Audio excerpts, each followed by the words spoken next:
What's going on, man? It's your boy Big Mike Dub this week, man. Listen, man, I ain't got my co-host with me this week, but listen, man, we still keep it the same.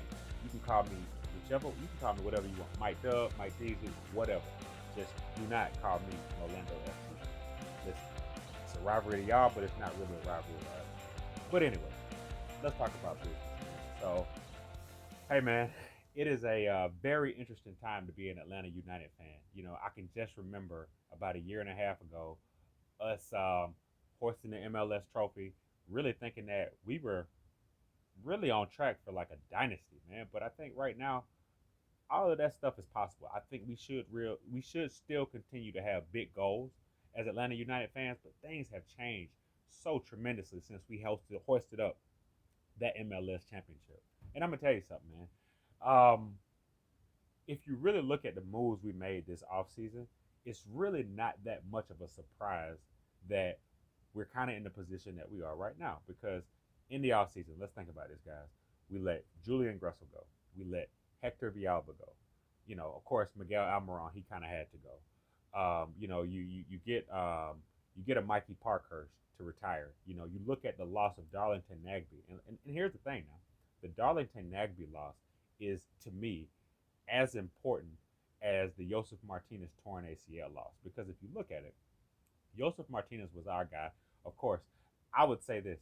I would say in terms of impact, he had the same impact as a LeBron James when it really comes down to the attention that he required and the amount of goals that he scored. It was absolutely through the roof every year. And the thing I like about Josef Martinez, he came in the league with that same tenacity. I think Josef Martinez's body of work speaks for itself, right?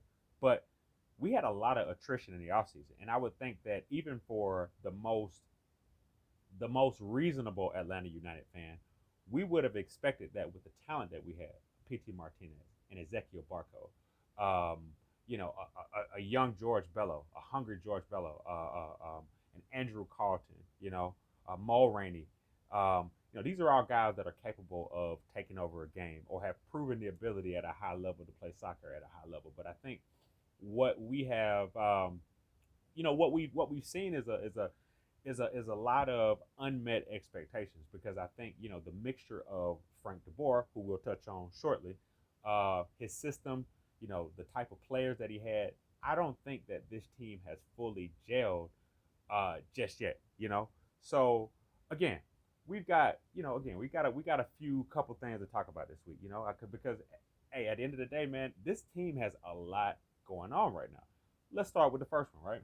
So you've got an Eric Kubo Torres.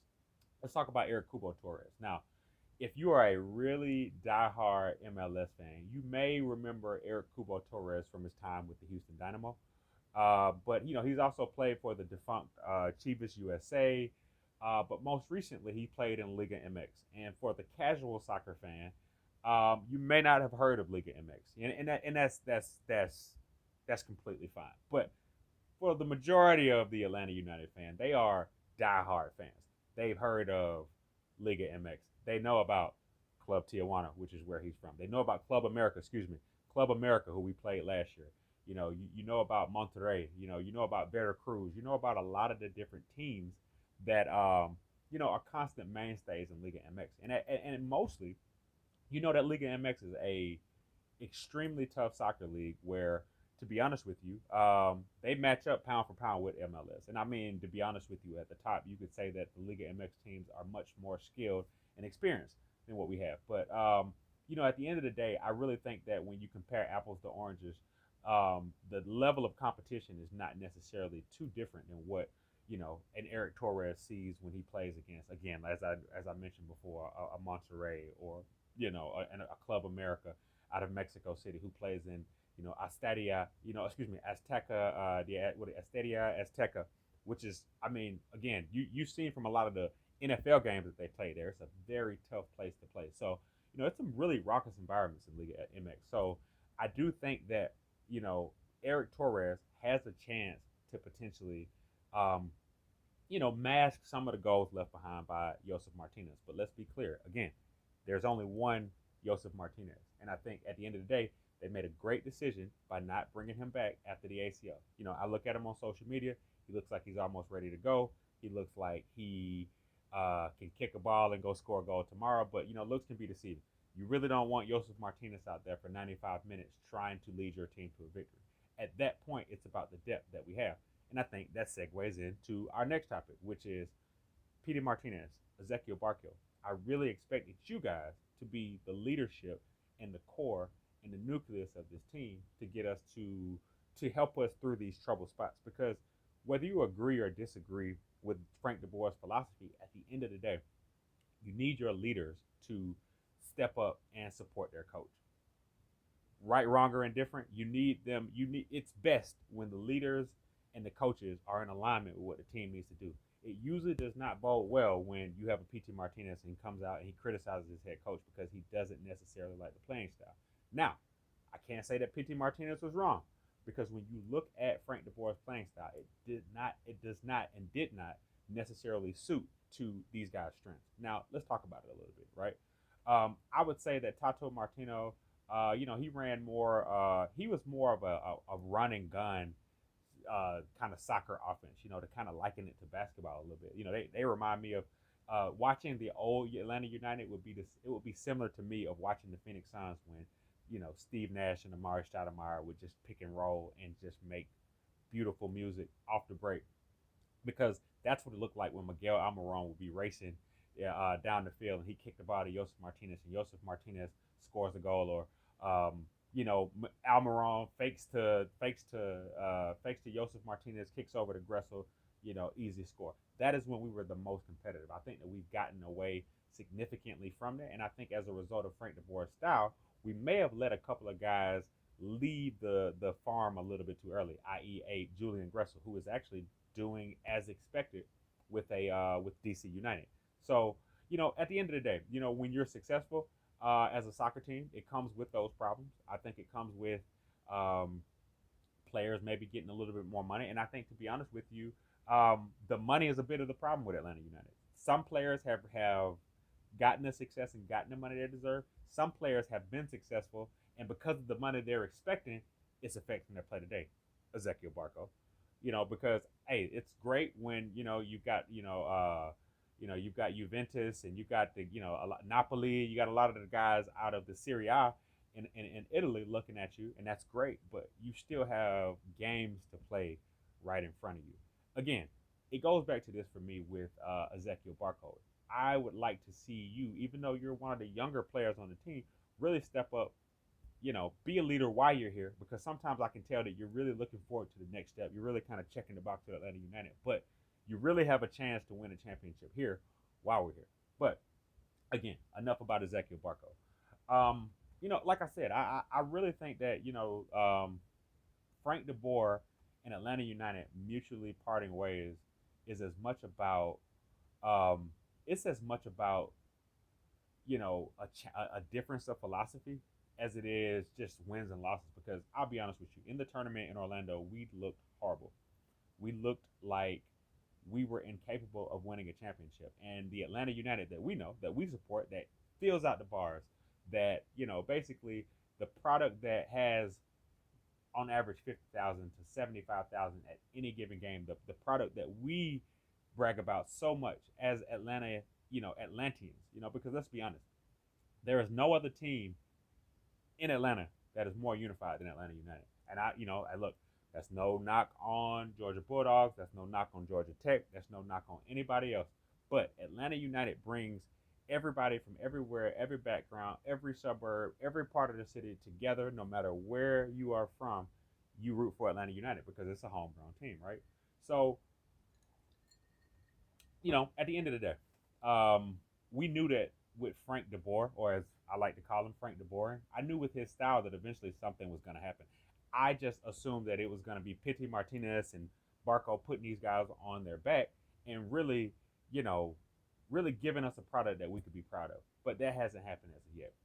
Now, again, Stephen Glass, you have a great opportunity here to be an Brian Snicker. Brian Snicker for the Braves a couple years back, he was a AAA manager. He came up to the big leagues. They didn't really have a lot of expectations for him. They really wanted him to be a kind of a stopgap until they got the next big name manager. But all he did was get the team to buy into him, get the team to buy into his system, get the team to, play and gel cohesively. And I really think that these guys have the same opportunity to uh, kind of make that same type of music. We got a lot of schedule in front of us. COVID hopefully will allow us to continue our season. But as of right now, we got a lot of games in front of us. And at the end of the day, I like a coach that is already familiar with the players. It's harder at this point in the season to bring in a coach. He doesn't know the players' tendencies, and he doesn't know how to let the players be themselves. That we would have a chance in this season. But I think having a coach that's already ingrown, in house, excuse me, not ingrown, in house, having a coach that's already in house will not only pay us dividends, later on in the season, but I think it'll immediately pay us dividends because I really feel like Atlanta will go back to a more wide open system that will allow players to run a little bit more in open field, run on the break, use their speed as an advantage, and hopefully get some of these goals that have been eluding us. Because let's be honest, we have one of the best goalies in MLS.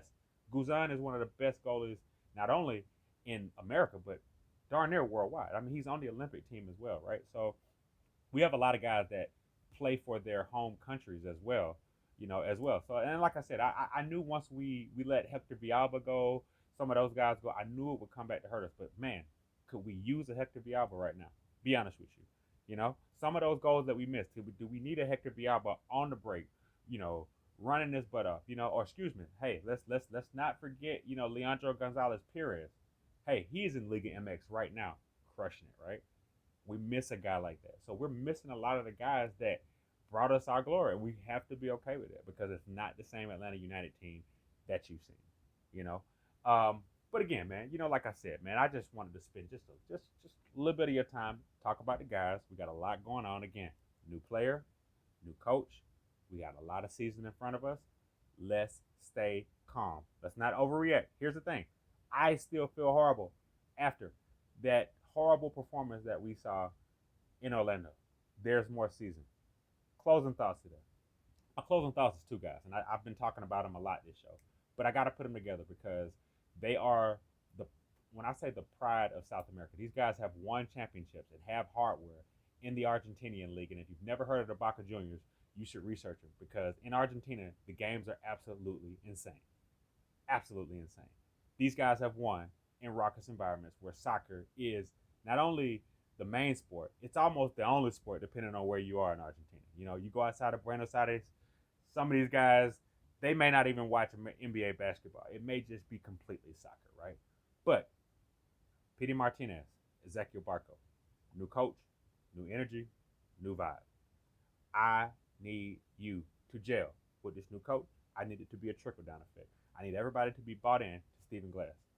I heard Stephen Glass in an interview, and Atlanta United, if you've not heard him in an interview, listen to him. Guarantee you will be fired up. He brings the passion. He brings the energy. He brings the juice. And not trying to sound ultra Dan Quinnish, it's good to have a little new juice. You know what I mean? I don't want to get over analogous when we're talking about Atlanta United, but I need y'all to step up. I need y'all to be hand in hand holding this team down to the very end. I do believe if we can get it together, we'll have the same expectations that we had before this tournament. Because let us not forget, before this tournament, we were 2-0. Now we're 2-3. If we can have a chance to at least tie or win our first game and go on a roll, this conversation will be null and void. Atlanta United fans, majority of them would have gotten their wish, which is no more Frank de Boer. Wish one. Wish two is, with no more Frank de Boer, having a system that is more reflective of the style that we had before. Check number two. Check number three is, if Stephen Glass can be the guy to take it to us, I think we'll be fine as Atlanta United fans. Now, on that note, man, calm down, Atlanta United fans. You know what I mean? Because I'm with you, and I'm telling myself to calm down as I tell y'all to calm down. Let's see what the team does. Let's give Stephen Glass a chance to make something happen, and I think we might have a chance. But on that note, man, it's Monday. It's rainy here in Atlanta, and I'm sure, if y'all getting this on a Monday, y'all know what kind of rain it was like. The sky was absolutely insane. But hey, man, like I said, man, y'all check us out, man. We, Down Yonder Sports, man. Y'all know the host. Y'all know Big Jimmy. You know what I'm saying? Y'all know Jimmy Obama. You know what I mean? You know me. Your boy Mike Dub, man. We keep coming, man. We do it all, man. We do Braves. We do United. We do Hawks. We do Falcons. We do it all, man. You know, at the end of the day, man, we are Atlanta, man. We love our city. We love the team. That even go to Georgia Tech, man. Hey, if Georgia Tech is playing anybody other than Georgia, then you know, like I said, I'm gonna root for them because at the end of the day, I'm a Georgia guy, born and raised, and you know, that's kind of what it is, man. But hey, I ain't gonna take too much of y'all time. Thank y'all for listening to me. Down Yonder Sport. Catch us every Saturday, 7 o'clock, pound for pound ATL. Fresh material coming out. Listen, check us out. Content creation. We ain't going nowhere. Big Mike Dub. Big Atlanta United. And I'm out, man. Love y'all, man. Peace.